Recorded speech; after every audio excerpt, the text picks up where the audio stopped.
Is it so significant what is deaf to hear again? It is the deafness for the one who has. By the way, I heard another day saying that deafness is even worse than blindness, because blindness leaves me away from the world. Deafness removes me from people. When I'm blind, I stop seeing the world. When I'm deaf, I stop being with people. This should cause a great loneliness, right? So being healed of deafness is to be returned to people. But we might think, but I don't have this physical deafness. I don't need to be healed from this physical deafness. But I have that deafness that drives me away from people because I lost the ability to hear, listening, right? And it's interesting because when I don't know how to hear, I naturally provoke the other, an indisposition to hear me too. When Jesus returns to man this ability to hear, he is returning him to people. This is very interesting to identify. What a part in what made it difficult to be with others. Of having qualified relationships. When I say qualified relationships, they are relationships that do us good, that make us grow. Because salvation comes to us in the ear. I knew that. By the word that transforms us. Ruben Alf said that he saw so many advertisements for oratory courses to teach people to talk. Course to teach how to speak in public, to have good rhetoric, to know how to argue. But he was unaware of a course of listening, which was precisely to teach us to listen. When we lose the ability to listen to each other, when we lose our willingness to listen to each other, we compromise our relationships a lot. Much of the conflicts we face at home is because we unlearned from listening. And when I say here, my people is to create the ambience, the willingness for what needs to be said. Because sometimes we even say, but the wrong way. We say to the screams what should be said with patience, with calm, serenity. And so we do not solve the questions. And you know, my people, the word transforms our lives. God created the world through the word, and he continues to transform the world through the word. And we who believe in Jesus are recreated and transformed from his word. He did it in the lives of many. And God saves us through the words of the well, intentioned people who love us. But if we don't listen to these people, how am I going to enjoy the saving benefit that comes to the other's word?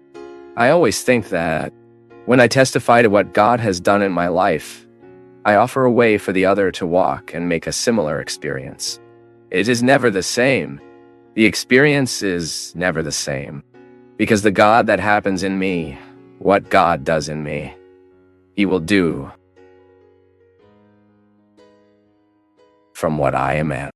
When God happens in you, he will happen from what you are. So our experiences will be different because we are different. Although God is the same. It's just that I have different needs, and God will act according to my needs. Why do I feel the desire to be better when I take a contact with God's word? Because here I already have the strength of the Spirit acting on me. Especially in the gospel, when we proclaim at Mass, it is the real presence of Jesus. It is the real presence. Another day, during a retreat that I preached, I reflected on the seriousness of God coming to us through the real presence of his Son through the word. It is interesting because we are in a time where we are very unquestionable to hear. We want to speak. We talked a lot. Sometimes we hear little. And because we hear little, we miss the opportunity to send solutions or even correct some edges between us. I'm deaf. I am not being able to perceive the voice that guides me. I am not being able to decode the voice of God that speaks for the human voice. God comes to us by the word of the one who loves us. God comes to us through that advice that invites us. And how do you know it's a word of someone who wants to save? When you realize that there is coherence in what the other is saying. Because sometimes what irritates us is not that the other told us the truth. It is that we do not want to assume that the other told us the truth. And sometimes there are people who have been trying to tell us for a long time, trying to speak to us, and we don't create inner or even outdoor disposition. Because depending on the face we make for the other, He knows exactly that he cannot say anything to us. And then we are being deaf, although we have the ability to hear. Although we have the ability to hear, we remain deaf. Or is that deafness that the other tells us the truth? The other tells everything we need to hear to improve, to change our lives, and we interpret it as an affront, as a challenge. We can't hear. This happens inside our home too. Sometimes we children have created an antipathy for what the father is saying, for what the mother is saying, for what the brother says. So we get this deafness. The word of the other, however honest it is, as assertive, falls us as unnecessary. This is a great damage, my people, because we are transformed is by the word. And if we lose the ability to listen, parents and children, right? You who are a parent, you who are a mother, know exactly how you need to create listening discipline. Children need to be heard. Parents need to be heard. If the relationship is not based on the listening discipline, the family is not possible. And there's a very interesting consonance. Wisdom goes through our ability to hear and also ability to say. The saying is very precious. I have a lot of respect for what I say. I have a lot of respect for the word I look for, especially here in this space. Because I know people are listening. And I also know that some people use what is being said here and then pass on. It is a responsibility. How many times do people who are responsible for our formation try to tell us, try to warn of what is being dangerous to us? And we have a filter here that does not allow the word to fall within our heart. You already have such an antipathy. You have already created an antipathy for everything they say. So you don't listen to what they say. So we hear, get angry at what the other tells us. It's not because he wasn't right. No, it's because he was right, we know that. But we don't want to assume that he was right about what he said. So our deafness also manifests itself there. I heard perfectly the other was able to tell me what I needed to say, and I didn't consider the truth of what he said to me. I did not realize that those words could help me overcome what I need to overcome. I heard with unwell, I heard with laziness. I heard thinking that the other is saying just to piss me off, just to disturb me. Deafness. When I'm deaf because of my lifestyle, not even what I read touches me. I'm so agitated. I have such a busy life that I do not have the happy opportunity to be touched by the words. So I know many of us need to live the healing, the dynamics of healing, deafness, and speech. God needs to heal us, tear us all the impediments that were placed by life, by our temperament, by our way of being. That makes us difficult to hear what we need to hear, and then unlock our tongue so that we say what we truly need to say. This is what Jesus healed in this man. He cured his deafness first, then aroused his tongue to say again. This is also significant. By being healed of my deafness, I resume the possibility of saying what really needs to be said, listening to life, listening to the facts, so that I can make a better decision. Because making mistakes, we also make mistakes in the decisions.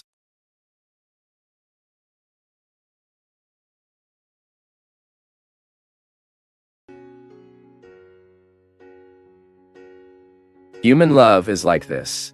It is a powerful weapon that can build how it can destroy.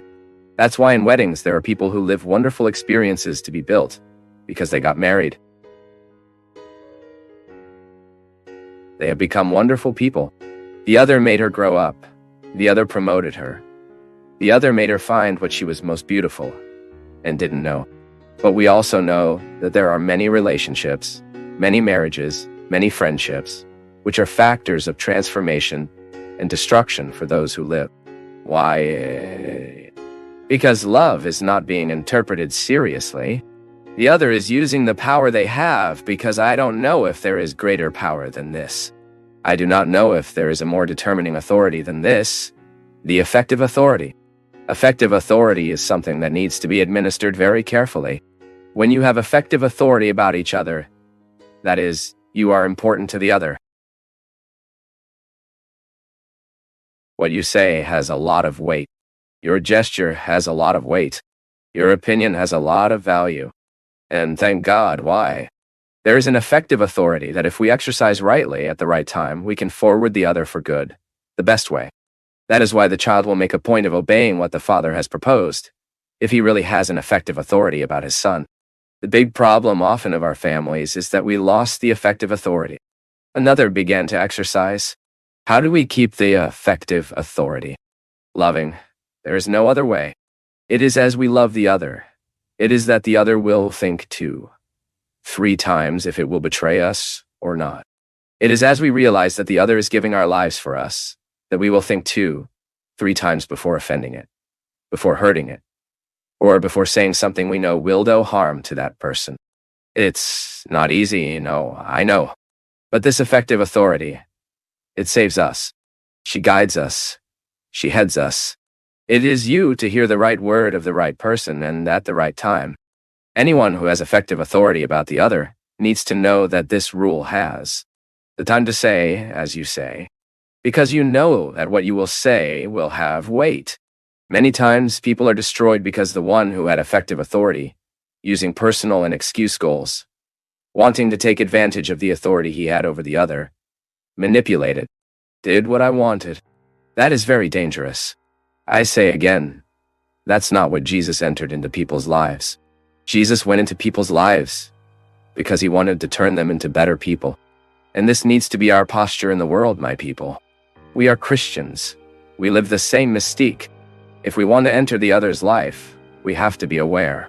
I want to come in to make the other better, to make it worse.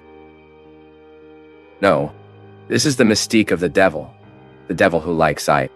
The devil is what makes a point of turning people into worse people. No mystique. This is his evil. It is not our goal. And today I am sure God wants to enter your life, wants to exercise authority there in your heart with only this sole purpose. Make you a better person, that you discover an interesting way to get lighter, to throw away a little of the weights that chained you. And if there is any effective authority being exercised in you, and if you realize that this authority is destroying, you have the courage to put these cards on the table and define the role of these people.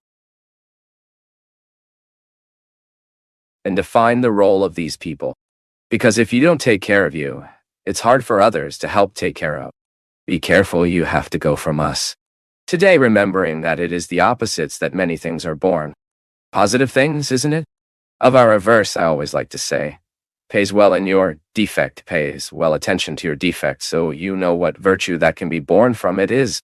Because, in fact, we are acquiring many addictions, many defects throughout our lives. If we don't take care, we will never make this transposition. The defect is very natural in human life. It is very natural that we get lost in our limits. I am limited. You are limited. The indigence is part of our history. It is my statute. It is your status to suffer from indigencies. But who says these indigencies need to be definitive? By the way, more and more I understand that the procession and the true human maturation is this distancing that we are doing from the defect to this approach of virtue. If we don't take care, we die with the defects. Because to transform a defect by virtue, we must first have the grace of God that helps us, and then human effort. This daily, everyday struggle that you have the courage to look at what you are, your boundaries, and you find that you can make this transposition. And it's so noble, my people. I like to understand the process of holiness like that. The saint is that man, that woman who knew how to take good care of the defects there. The defect is like a brave dog. If you don't put it on the leash, he hurts you. He hurts who's on the side. He recalls that story of the monk who said, "Inside me, 2 dogs." And then someone asked, "And which one prevails? Which one has the most strength within you?" And the monk responds very wisely, "Depends. Depends. It will be stronger the one I feed." And it's true. Inside me there is always a virtuous man and there is always a defective man. Why? Anthropologically, I am positioned between the condition of Adam and the grace of Christ. I live all the time in my flesh, in my experience of being who I am. The dilemma. Or, I accept to be the defective man that Ada